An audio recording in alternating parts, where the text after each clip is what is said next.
Yan. Panoorin natin yung isang driver, oh, grabe si kuya. Tingnan, oh, pinara siya ng isang babaeng pasahero at napakaraming bagahe.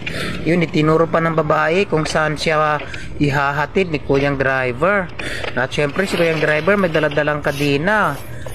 Ayun, yun pala, oh, yung kadinang daladala niya ay nilagay niya sa gulong, sa bandang likuran ng gulong ng kanyang motorsiklo. Ay, alam niyo ba kung para saan yung kadina na yan, mga idol, mga kanguso?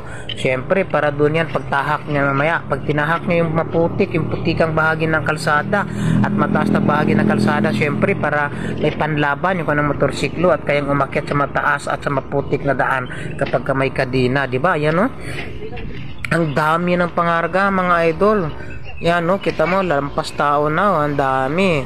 Yan, panoorin natin hanggang matapos, mga idol. Tignan natin kung anong gagawin ni kuya dyan, di ba?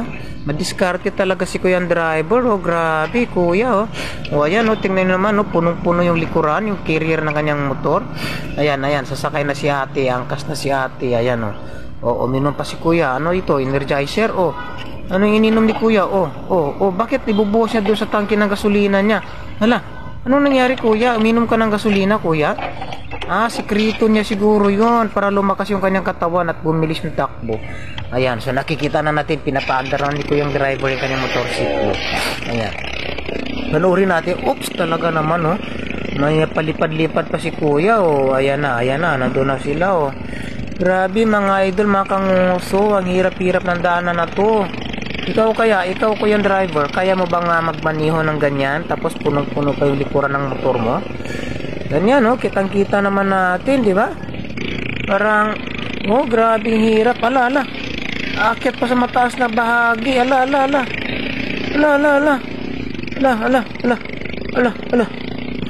Nakakatakot kuya, nakakatakot. Ayan, oh, bababa na naman sila.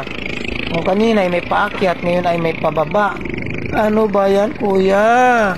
Si ate naman, oh, pinahirapan niya pa si kuyang driver. Ganyan. Grabe, oh. Kayang-kaya niyo ba yan? Yan, nakakabilib talaga si kuya.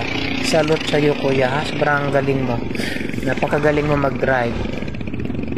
Kita mo, napakalayo ng pupuntahan nila, oh, kabundukan, no?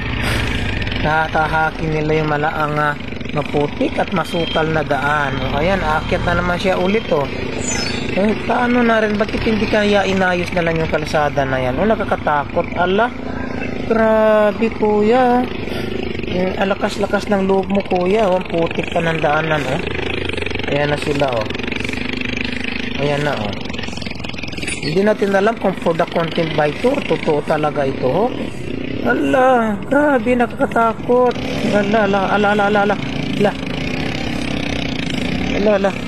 Nag-shoot na sila doon sa kanal, oh. Ayan, oh. Sige kuya, laban lang sa buhay. Grabe niyakap ni ate kay kuya, oh. Nakot makabitaw, oh. So nga naman, pag ikaw ay nabitawan ni kuya, so makabitaw sa'yo makabitaw ka sa paghawak kay kuya. Nako, saan ka ba dadamputin? Bakit parang paulit-ulit? Kanina parang nandiyan na itong daanan na ito. Ba't yun nandiyan na naman? Huh? Parang nakatatlong beses na sila bumalik-balik dito. Ano yan? Lukuhan talaga ito. For the content lang talaga siguro ito. Ha? Ayan, grabe. Ang pangit talaga ng daan. Ano? Pero ang tibay-tibay ng motorsiklo ni kuya. Oh, ayan, oh. Ito na naman siya. Oh. Pabalik na naman siya doon.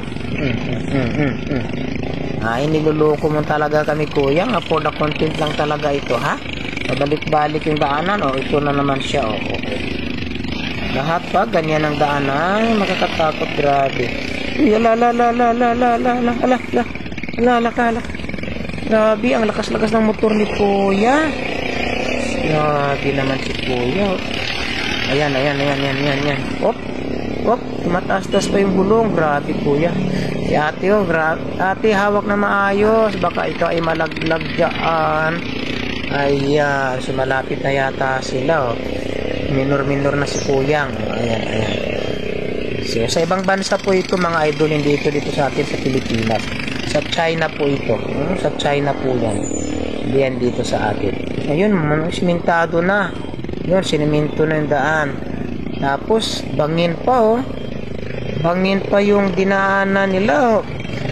Pag nagkamali ka dyan, konting timbot lang ng iyong pitik-pitik lang ng manibela ng motor mo. Naku, tigi ka dyan. Laglag ka dyan sa may, bangi, no? Ang liit. Talaga yung mga Chinese, talagang adventurous sila. O, ayan na. Ay, sa wakas. Dumating din sila sa bahay ni ating. Ayan, ibinababa na yung kanilang mga gamit. Tapos, no, mahirap dyan. Babaratin pa si ni ate sa pagbabayad. Nga ba?